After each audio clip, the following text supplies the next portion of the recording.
The scene as we spiralled down was one of wondrous beauty, an unbroken stillness save for the hum of the propeller. The barrier cliffs and slopes diffused the most exquisite colours, which changed and shifted as we watched. The lofty arch of the sky was a clear blue, with friezes of perfectly stationary cloudlets, some rose, some mauve.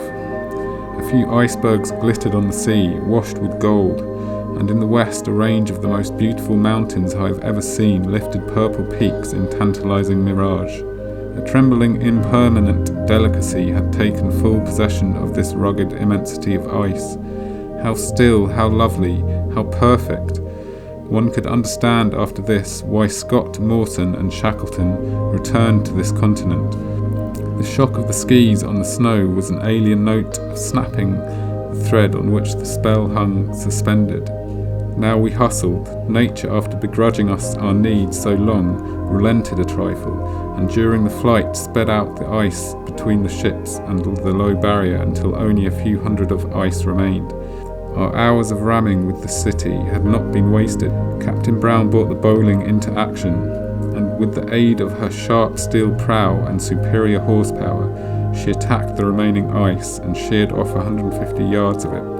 This gave us a fine pier on the ice foot about 50 feet from the barrier. Directly opposite the barrier descended in an easy slope to the ice foot, and near its northern end the snow was firm enough and the incline sufficiently easy to justify hauling stores up to the barrier by means of a block and tackle which could be operated by the Bolling's winch.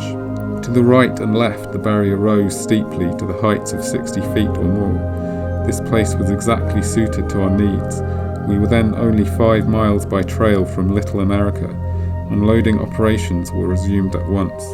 Things are humming once more. We have a block and tackle rigged up, and this is hauling stuff up to the barrier at the rate of 2 or 3 sledge loads every half hour. As they arrive, the sledges are towed a safe distance back from the barrier edge, and the loads dumped to await the arrival of the dog teams. We shall have the Bolling unloaded within 5 days, but for the life of me I cannot see how she can accomplish a second round trip unless we get exceptional breaks. It happened after all. This morning at 9:30 o'clock, the ice foot to which we were moored broke without warning, and some of us are lucky to be here tonight. We were not caught unprepared, however. Last night in the middle of unloading, a squall blew in from the northwest, forcing us to call a halt. We rode out the storm, though not without misgivings, for constantly we heard the reverberating, long-sustained echoes of the barrier crumpling to the west and north, and the sharper, more piercing reports of splitting bay ice. Towards morning the wind abated and shifted to the south. The temperature fell to several degrees below freezing. The blow filled the bay with loose, broken pieces of ice. A vast amount of destruction had been wrought somewhere to cause this. We resumed our unloading at once. The one change in our surroundings was the discovery of a widening crack near the barrier's edge, and this, while seemingly not cause for alarm, caused us to proceed with greater care and to work as fast as possible. Among other things on the ice foot were part of the structure of the main house and the centre section of the forward wing, which had just been put ashore. The Fokker had just been hauled up the slope. A number of men were working on the ice foot. Boubier and Balchan had just started up the slope, with Gooddale behind them. June and Demas were working on the ice. Suddenly Demas noticed a crack appear in the ice, literally between boots, and before he could get the words, "The ice is breaking," out of his mouth, the crack was several feet wide.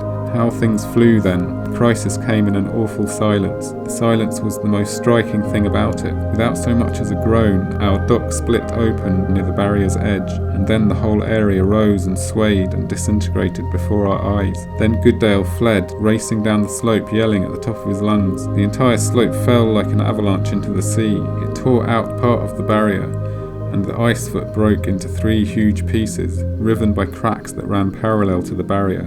That portion which was nearest us rose under terrific pressure until it seemed it must reverse itself and fall against the ships.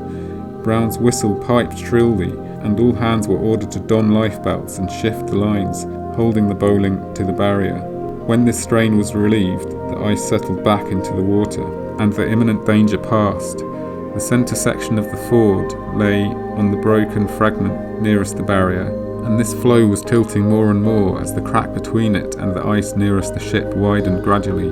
I have never seen men work so fast. They planked the gap between the ice blocks with the sides of the aeroplane crates, which had been broken open, and managed to haul the centre section to the ice block nearest the ship just before the first ice block tilted at an angle that must have dumped it into the sea. It was a close call. Meanwhile, another floe, on which rested cargo quite as valuable, began to tilt ever so slowly, and the upended edge hid the boxes from view. Men were rushed out to retrieve them. The tumult gradually subsided, all the gear and the houses were saved, and it is difficult to realise that our only loss was a sack of coal and a few crates. We're back alongside the barrier now, slightly to the south of the old position, still unloading. The barrier here rises as high as the Boilings Bridge, and we rise and fall on a slight swell. The Boilings superstructure occasionally chips off a small piece. Our position is far from being a safe one, but where else can we go?